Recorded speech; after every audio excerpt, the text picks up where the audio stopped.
जय श्री कृष्ण। शनैः उपरमेद बुद्धया धृति गृहीतया आत्मसंस्थम मनः कृत्वा न किंचिदपि चिंतयेत।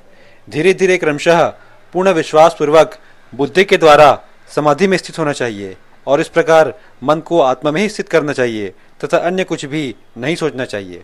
यतो यतो निश्चरति मनः चंचलम अस्थिरम ततस्ततो नियम्य एतत् आत्मनि एव वशम नयेत। मन अपनी चंचलता तथा अस्थिरता के कारण जहाँ कहीं भी विचरण करता हो, मनुष्य को चाहिए कि वहां से उसे खींचे और अपने वश में लाए। प्रशांत मनसम ही एनम योगिनम सुखम उत्तमम उपैति शांतरजसम ब्रह्मभूतम अकल्मषम। जिस योगी का मन मुझ में स्थिर रहता है वह निश्चय ही दिव्य सुख की सर्वोच्च सिद्धि प्राप्त करता है। वह रजोगुण से परे हो जाता है।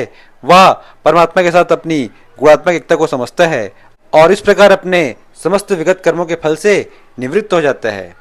इस श्लोक में प्रयुक्त ब्रह्मभूत अवस्था वह है जिसमें मनुष्य भौतिक कल्मश से मुक्त होकर भगवान की दिव्य सेवा में स्थित होता है।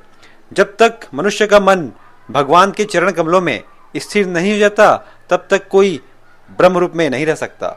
युञ्जन एवं सदा आत्मानं योगी विगत कल्मषः सुखेन ब्रह्म संस्पर्शम अत्यंतम सुखम अश्नुते। इस प्रकार योग अभ्यास में निरंतर लगा रहकर आत्मसंयमी योगी समस्त भौतिक कल्मश से मुक्त हो जाता है और भगवान की दिव्य प्रेम भक्ति में परम सुख प्राप्त करता है। सर्वभूत स्थम आत्मानं सर्वभूतानि च आत्मनि इच्छते योग युक्तात्मा सर्वत्र समदर्शनः। वास्तविक योगी समस्त जीवों में मुझको तथा मुझ में समस्त जीवों को देखता है। निस्संदेह स्वरूप सिद्ध व्यक्ति मुझ परमेश्वर को सर्वत्र देखता है। यो माम पश्यति सर्वत्र सर्वं च मयि पश्यति तस्याहं न प्रणश्यामि स च मे न प्रणश्यति। जो मुझे सर्वत्र देखता है और सब कुछ मुझ में देखता है उसके लिए न तो मैं कभी अदृश्य होता हूँ और न वह मेरे लिए दृश्य होता है। सर्वभूत स्थितम यो माम भजति एकत्वम आस्थितः सर्वथा वर्तमानो अपि स योगी मयि वर्तते। जो योगी मुझे तथा परमात्मा को अभिन्न जानते हुए परमात्मा की भक्ति पूर्वक सेवा करता है वह हर प्रकार से मुझ में सदैव स्थित रहता है। आत्मा औपम्येन सर्वत्र समम पश्यति यो अर्जुन सुखम वा यदि वा दुखम स योगी परमो मतः।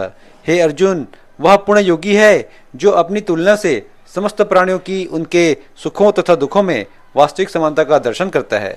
अर्जुन उवाच यो अयम योगस्त्वया प्रोक्तः साम्येन मधुसूदन एतस्याहं न पश्यामि चंचलत्वात् स्थितिम स्थिराम।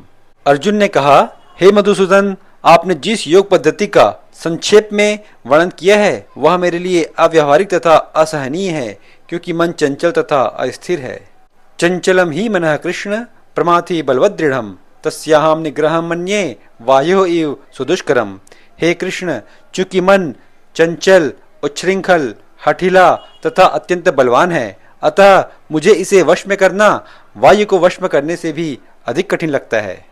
गीता के श्लोकों को क्रमशः सुनने के लिए आप हमारे प्लेलिस्ट पर जा सकते हैं। राधे राधे।